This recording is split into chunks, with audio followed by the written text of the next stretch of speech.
Here I am on Interstate 10 coming out of El Paso. I wish I had something better to show you, but I got 600 miles of nothing but this. So it's a lot of time to think. I'm thinking right now about curiosity. Isn't curiosity a wonderful thing? When we were kids, we were intensely curious. I mean, we'd drive our parents crazy with why? And you know, sometimes our parents would get annoyed at this because we were asking them questions that they couldn't answer. We would take them all the way down into a dead-end road, and then finally they'd get upset and they'd say, I don't know why, just because I said so. Now quit asking so many questions and go clean your room or something like that. So we get a lot of subtle messages that maybe curiosity isn't all that great. And somebody said curiosity killed the cat. That's not a very good message because curiosity is one of the most valuable qualities we can develop. You know, Newton was curious when he watched an apple fall from a tree and said, I wonder why that apple falls down. And he changed the world. But somehow as we get older, we become less curious because we get it all figured out. We get really good at a few things, and it's easy to stay in that comfort zone and not explore new areas. So I had a couple of experiences on this trip with curiosity. I was scrolling through Airbnb to find a place to stay in New Mexico. And I ran across a teepee, an Indian teepee in a little town called Los Rios. And so I said, well, why not? You know, I could go into a generic motel. It's like a cookie cutter, looks the same everywhere in the world. And it'll be predictable. I know exactly what to expect. I could do that. Or I could sleep in a teepee tonight. I don't have no idea what to expect. I'm not even sure how to find it. So I opted for the curiosity. I wonder what it's like to sleep in a teepee. So I booked the teepee, and I found it. And much to my dismay, it was down a gravel road, which I'm not excited about on my motorcycle, but I did it. And it was delightful.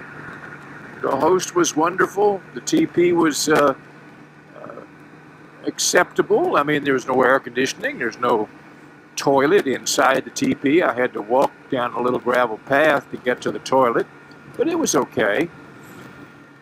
And I got to sit out in front of the teepee in the dark of night and look at the stars and hear the wind and listen to the sounds of nature, and even had a light rain and heard the rain hitting the canvas of the teepee. It was quite an experience.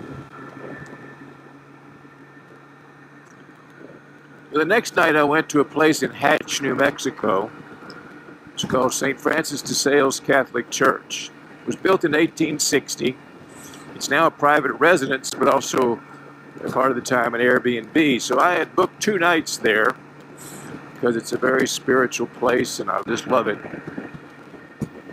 But this time I asked the owner, Celeste, if I could sleep in the bell tower, because they have a small bed up in the top of the bell tower.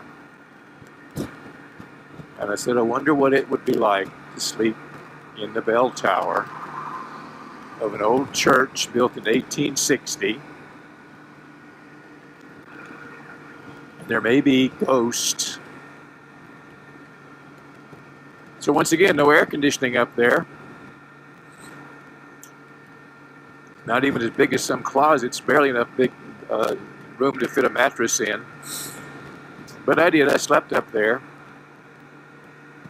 And I think I had a ghost because at 1 o'clock in the morning, I heard a knock on my door, the little wooden door there. Now, I swear I don't think it was a dream because the knock was so distinct that it actually woke me up. And I got out of bed and I went to the door and opened it because I thought maybe the owner was trying to get in touch with me for something. I opened the door and there was nobody there. Nobody there. So I think I might have had a ghost.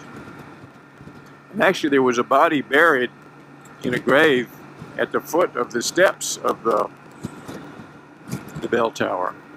So anyway, my point is, the curiosity is great. And I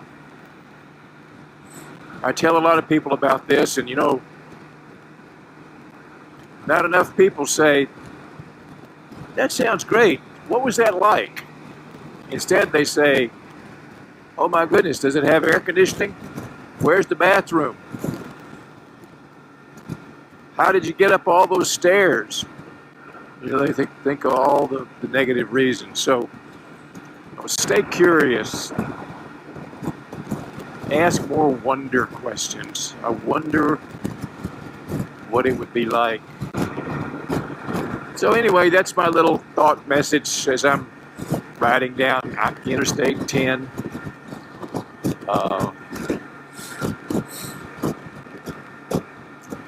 Thanks for listening if you're still around. Bye.